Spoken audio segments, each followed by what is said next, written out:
আজকে আমার হেসেলে হচ্ছে বেগুন বাহার বা দই বেগুনও বলা যেতে পারে। এর জন্য আমি নিয়ে নিয়েছি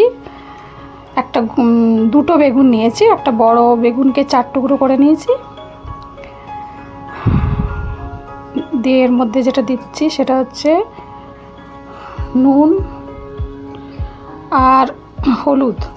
নুন হলুদ দিয়ে লঙ্কার গুঁড়ো দিয়ে ভালো করে বেগুনটাকে মাখিয়ে 10-15 মিনিট মতো রেখে দেবো।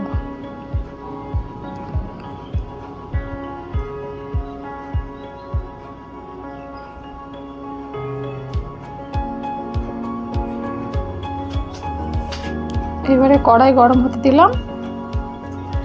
কড়াইয়ের মধ্যে সরষের তেল দিয়ে দিলাম। সরষের তেলটা গরম হয়ে এসছে।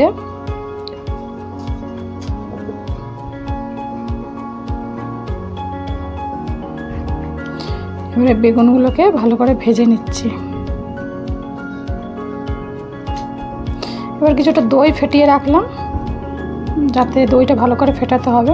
এবার আবারও কড়াইয়ে তেল দিলাম, তেল গরম হতে দিয়েছি। এবার গরম মশলা, গোটা গরম মশলা, শুকনো লঙ্কা ও তেজপাতা ফোড়নের জন্য দিলাম, আর কালো জিরে।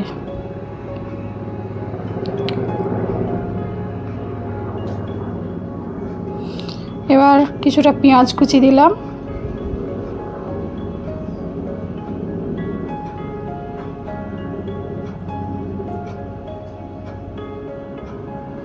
ভালো করে পেঁয়াজটা লাল লাল করে ভেজে নিচ্ছি। এবার নুন দিয়ে দিলাম পরিমাণ মতো। পেঁয়াজটাকে খুব ভালো করে ভেজে নিতে হবে, লাল লাল করে।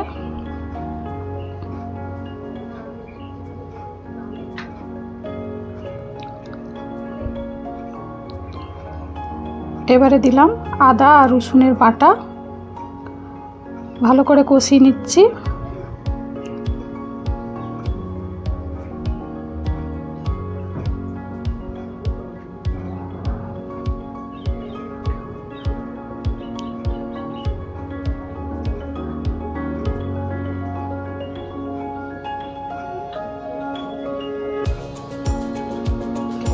এবারে হলুদ গুঁড়ো দিলাম, লঙ্কা গুঁড়ো, ধনে গুঁড়ো, জিরে গুঁড়ো, গুঁড়ো মশলাগুলো সব দিয়ে দেবো। এবার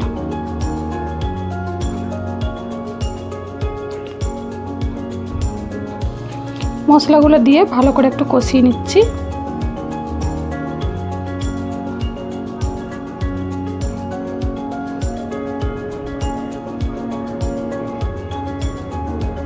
কষানো হয়ে গেছে, এবার জল ঢেলে দিলাম।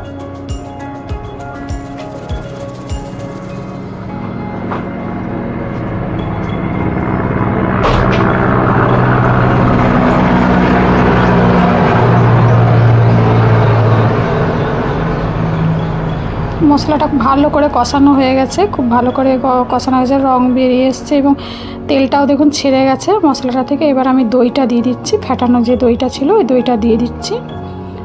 দইটা নিয়েও বেশ ভালো করে ফেটানো আছে যেহেতু, আর দইটা ছানা কেটে যাওয়ার ভয় থাকে, তাই বেশিক্ষণ এটা কষাবো না। এবার জল দিয়ে দিতে হবে, নাহলে দইটা হয়ে যাবে, কেটে যাবে।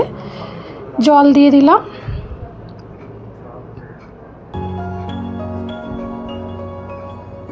জলটা আপনাদের পরিমাণ মতো দিবেন, যেরকম আপনারা কায় রাখতে চান বা গ্রেভিটা রাখবেন। এবার বেগুনগুলো দিয়ে দিয়েছি দেখুন। এবার উপর থেকে গরম মশলা দিয়ে দিলাম। ধনে পাতা থাকলে ভালো, মানে এই সিজনে ধনে পাতা পাওয়া যাচ্ছে না গরমে, তো ধনে পাতা থাকলে উপর থেকে ছড়িয়ে দিলে আরও ভালো লাগে। তৈরি হয়ে গেছে বেগুন বাহার বা